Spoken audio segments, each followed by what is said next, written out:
الذي علم بالقلم علم الإنسان ما لم يعلم. Anak merupakan anugerah terindah dari Allah. Anak merupakan amanah besar bagi kita para orang tua.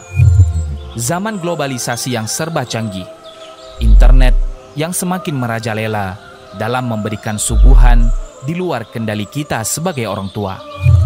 Game-game online yang semakin membuat lalai putra-putri kita. Kami bekali putra-putri tercinta dengan tetap berpegang teguh di atas sunnah. Kami hadir untuk membekali putra-putri tercinta dengan pendidikan Islami yang kafah. Kami tanamkan akidah yang sahihah, berlandaskan Al-Quran dan As-Sunnah sesuai pemahaman para sahabat. Kami membentuk generasi Rabbani dengan tenaga pendidik yang berpengalaman dan berkompeten di bidang diniyah maupun iptek. Akhlak dan suri tauladan yang baik kami kedepankan agar generasi Islam menjadi generasi Rabbani, generasi yang berakidah sahihah dan berakhlak mulia. Mari bergabung bersama kami di SDIT Rabbani. Kami sudah berpengalaman sejak tahun 2006. Siswa-siswi kami telah lebih dari 3.000 orang. Target lulusan kami adalah hafal 3 juz Al-Quran, hafal 300 hadis pendek, pembiasaan berbahasa Arab, dan berprestasi di bidang akademik. Pengajar kami adalah lulusan Universitas Islam Madinah, LIPIA, UI, UNJ, ITS, IPB, dan universitas ternama lainnya. Dibuka pendaftaran pada tanggal 1 September tahun 2020. Mulai belajar pada tanggal 26 Juli tahun 2021. Yuk ayah dan bunda, daftarkan putra-putri tercinta ke SDIT Rabbani.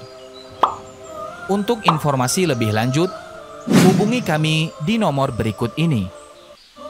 Jangan lupa untuk cek akun sosial media kami. Jazakumullahu khairan katsira. SDIT Rabbani. Generasi Rabbani, disiplin, mandiri, santun, dan berakidah. Alhamdulillahirabbil alamin wa bihi nasta'inu ala umuri dunya waddin wa ala alihi wa ashabihi wa man tabi'ahum bi ihsanin ila yaumiddin. Pemirsa STV yang dirahmati oleh Allah Subhanahu wa taala, syukur alhamdulillah kita ucapkan kehadirat Allah Subhanahu wa taala dan salawat serta salam kepada junjungan Nabi besar kita Muhammad sallallahu alaihi wasallam. Pemirsa STV yang dirahmati oleh Allah Subhanahu wa taala, sering kita mendengar generasi Rabbani, generasi idaman seluruh kaum muslimin, mencetak generasi Rabbani. Sering kita mendengarnya, dan saya yakin dan kita semuanya yakin bahwasanya generasi Rabbani adalah generasi yang semua kaum muslimin menginginkannya. Subhanallah, bahkan ada yang mengkampanyekan, ayo cetak generasi Rabbani, ayo kita buat generasi putra-putri kita menjadi generasi yang Rabbani. Sebetulnya pemirsa STV yang dirahmati oleh Allah Subhanahu wa taala, apa itu generasi Rabbani? Generasi Rabbani itu yang bagaimana? Generasi Rabbani itu yang seperti apa? Ketika kita sudah ditanya seperti itu, banyak kita yang tidak tahu, tapi banyak kita yang mengkampanyekan untuk menjadi generasi Rabbani. Sudah bagus ada kampanye untuk mencetak generasi Rabbani, akan tetapi alangkah lebih baiknya lagi kalau diiringi dengan ilmu. Diiringi dengan ilmu, apa itu generasi Rabbani? Kalau ditinjau melalui bahasa, kata Rabbani ini berasal dari kata Rabb. Rabbun artinya adalah pemelihara, artinya adalah Tuhan. Kemudian di sana ada tambahan huruf nun kasrah, kemudian ya sukun menjadi Rabbani.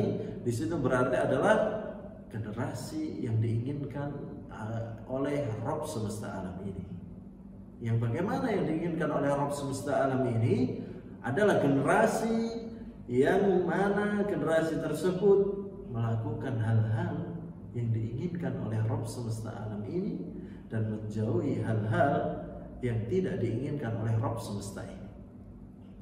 Jadi generasi Rabbani adalah generasi yang dia ini selalu berjalan atas apa yang diinginkan oleh Allah Subhanahu wa taala dan menjauhi segala apa yang dilarang oleh Allah Subhanahu wa taala. Inilah generasi Rabbani. Lantas, atas pengertian tersebut secara bahasa tersebut, maka bisa disimpulkan bahwasanya generasi Rabbani ini harus memiliki 3 hal. Hal yang pertama adalah generasi Rabbani tersebut adalah generasi yang mempunyai ilmu syar'i, ilmu tentang Allah, ilmu tentang apa yang diinginkan oleh Allah Subhanahu wa taala dan ilmu tentang apa yang Allah tidak inginkan. Itu yang pertama. Kemudian yang kedua, itu yang seperti apa? Adalah generasi yang mereka ini mengamalkan ilmunya tersebut. Setelah mengetahui ilmunya, kemudian mengamalkan ilmunya tersebut. Itu adalah generasi Rabbani. Jadi tidak hanya berilmu saja. Kalau kita lihat di negara kita ini banyak sekali orang yang sekolah sampai S2, sampai doktor, sekolah agama, tetapi akhlaknya bagaimana? Akhlaknya tidak baik, berarti dia tidak mengamalkan ilmunya. Berarti belum masuk di dalam generasi Rabbani karena baru satu saja. Selanjutnya adalah yang mengamalkannya, berarti dia tahu ilmunya kemudian mengamalkan ilmunya tersebut, tidak hanya ilmu saja yang dia miliki atau tidak hanya ngomong saja yang dia lakukan. Kemudian yang ketiga adalah yang dia ini mendakwahkan ilmunya. Setelah mempunyai ilmu, kemudian ilmu syar'i, kemudian dia mengamalkan ilmunya tersebut, kemudian dia apa? Mendakwahkan ilmunya tersebut. Itulah generasi Rabbani. Kemudian ada sedikit tambahan dari para ulama. Yang keempat adalah dia mengamalkan ilmunya tersebut sesuai dengan pemahaman para sahabat. Mengamalkannya sesuai dengan para sahabat. Karena kita sama-sama membaca teks sunnah, kita sama-sama membaca Al-Quran, akan tetapi cara prakteknya dari Al-Quran, dari As-Sunnah tersebut, cara pengaplikasiannya yang paling baik adalah aplikasi dari para sahabat. Ketika sudah melakukan 4 hal tersebut, maka sudah terjadilah generasi Rabbani. Nah, step yang pertama adalah dengan ilmu. Seorang akan menjadi generasi Rabbani ketika orang tersebut mempunyai ilmu. Kemudian selanjutnya untuk 4 hal ini atau 3 hal saja. Ketika sudah 3 hal ini masuk di dalam seseorang, maka dia termasuk generasi Rabbani. Kalau dia terlewat satu, bagaimana Ustaz? Maka dia dikeluarkan dari generasi Rabbani. Dia punya ilmu, kemudian dia mendakwahkan, akan tetapi dia tidak mengamalkannya, dia bukan dari generasi Rabbani. Bahkan dia berdosa karena dia hanya menyuarakan saja, tetapi dia tidak mengamalkannya. Kemudian Ustaz atau pemirsa yang dirahmati oleh Allah Subhanahu wa taala, bagaimana cara kita mencetak generasi Rabbani agar generasi kita ini mencapai 3 hal tadi, ciri-ciri 3 hal tersebut? Caranya adalah kita pernah mendengar firman Allah Subhanahu wa taala di dalam surat At-Tahrim ayat yang ke-6, ya ayyuhalladzina amanu qu anfusakum wa ahlikum nar. Wahai orang-orang yang beriman, qu anfusakum, lindungilah diri kalian, wa ahlikum, dan keluarga kalian, nah, dari api neraka. Jadi semuanya itu bertanggung jawab. Semuanya umat muslimin bertanggung jawab untuk membuat generasi Rabbani, akan tetapi kita mulai dari lingkup yang paling kecil dulu. Lingkup yang paling kecil adalah lingkup keluarga, lingkup pendidikan keluarga. Ya. Lingkup pendidikan keluarga tersebut, seorang ayah mengajari keluarganya agar terhindar dari api neraka.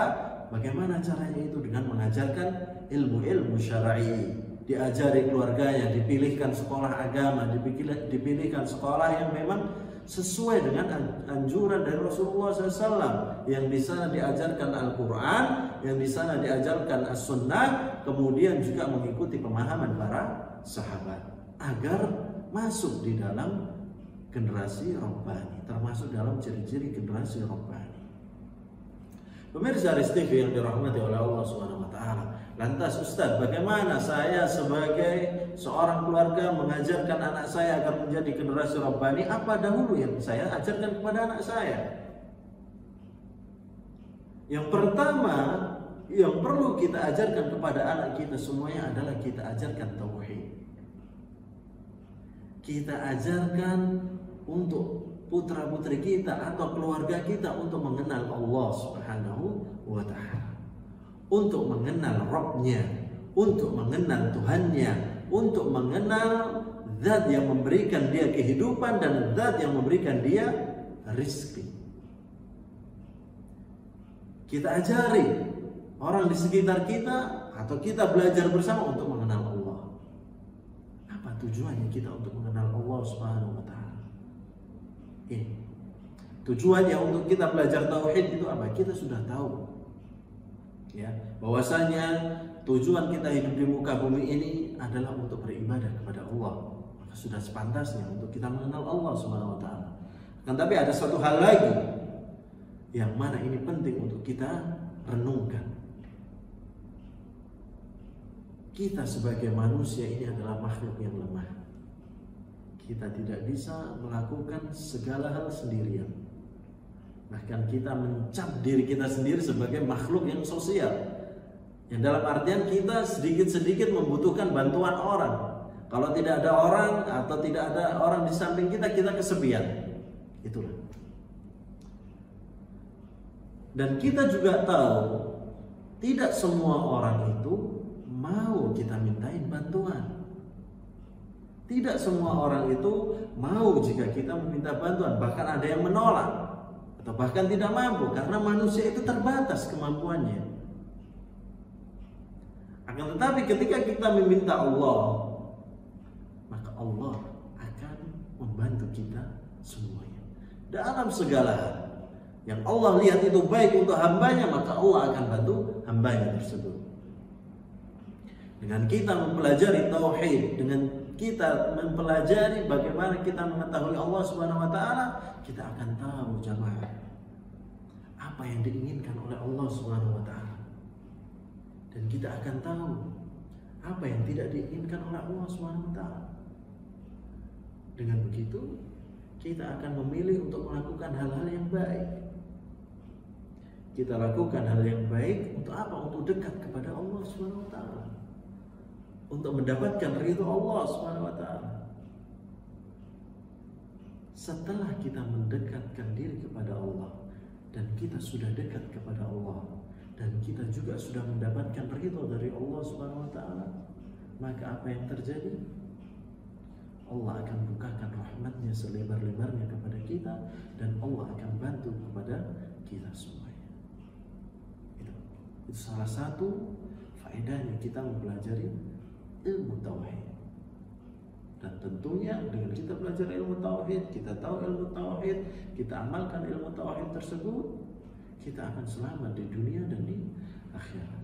Kemudian yang kedua yang perlu kita ajarkan kepada putra-putri kita apa? Adalah mengajarkan kepada keluarga kita, putra-putri kita untuk mendirikan sholat. Sholat imaduddin. Sholat itu adalah tiang agama. Dan juga sholat itu adalah pembeda antara kaum kafir dengan kaum muslimin. Adalah sholat. Ya, mendirikan sholat bukan hanya melaksanakan sholat saja. Mendirikan sholat itu berarti dia datang sholat tepat waktu, kemudian juga dia memperbaiki sholatnya dan dia juga mengajak orang lain untuk melaksanakan sholat.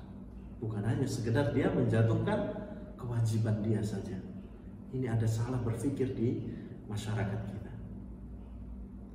Menganggap bahwasanya sholat ini adalah beban. La ilaha illallah, na'udzubillah. Masih menganggap sholat ini sebagai kewajiban. Harus kita rubah. Kita harus menganggap sholat itu adalah kebutuhan kita kepada Allah Subhanahu wa Ta'ala. Allah tidak butuh sholat kita. Yang butuh sholat itu adalah kita. Karena ketika kita sholat itu adalah wasilah kita berbicara dengan Allah Subhanahu wa Ta'ala. Di dalam tafsir Al-Fatihah, di dalam tafsir Al-Fatihah sudah sebegitu Allah menjelaskannya. Rasulullah menjelaskannya bagaimana ketika Allah berbicara kepada umatnya pada surat Al-Fatihah ketika kita melaksanakan sholat. Dan sholat sendiri artinya adalah doa. Ketika kita sholat full, kita berdoa kepada Allah Subhanahu wa Ta'ala. Ketika kita sujud, kita sangat dekat sekali dengan Allah Subhanahu wa Ta'ala. Selanjutnya adalah agar kita bisa mencetak generasi Rabbani adalah kita memperbanyak doa kebaikan untuk keluarga kita. Kita juga banyak sekali yang meremehkan doa. Ketika disarankan berdoalah kepada Allah Subhanahu wa Ta'ala, dia langsung spontan menjawab, ya doa sih sudah. Subhanallah, dengan sangat mudahnya. Padahal Allah Subhanahu wa Ta'ala berfirman, ud'u yastajib lakum, mintalah kepadaku maka aku akan kabulkan permintaan kalian semuanya. Allah yang meminta kita untuk berdoa kepadanya. Ada makhluk yang lebih hebat daripada Allah Subhanahu wa Ta'ala? Tidak ada. Ketika kita meminta kepada Allah Subhanahu wa Ta'ala dan Allah mengiyakan, apakah ada yang akan menghalangi? Tidak ada. Kalau misalkan satu bumi ini bersatu, kemudian mereka semuanya satu bumi ini bersepakat agar nikmat Allah tidak sampai kepada kita, sedangkan Allah berkehendak nikmat itu akan sampai, maka tidak ada yang bisa menghalangi nikmat tersebut sampai kepada kita. Kita doakan keluarga kita. Kita bangun sepertiga malam, sujud, kita berdoa kepada Allah Subhanahu wa Ta'ala untuk kebaikan keluarga kita dan kebaikan seluruh umat manusia. Karena doa adalah bentuk penghambaan yang paling besar seorang hamba kepada Allah Subhanahu wa Ta'ala. Para nabi Allah sudah mencontohkan. Nabi Ibrahim mencontohkan kepada kita semuanya.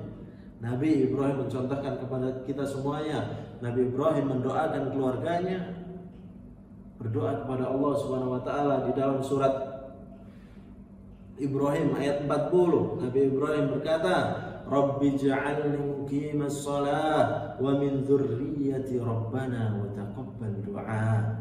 Wahai Rabbku, jadikanlah aku dan anak-anak cucuku orang yang tetap melaksanakan salat.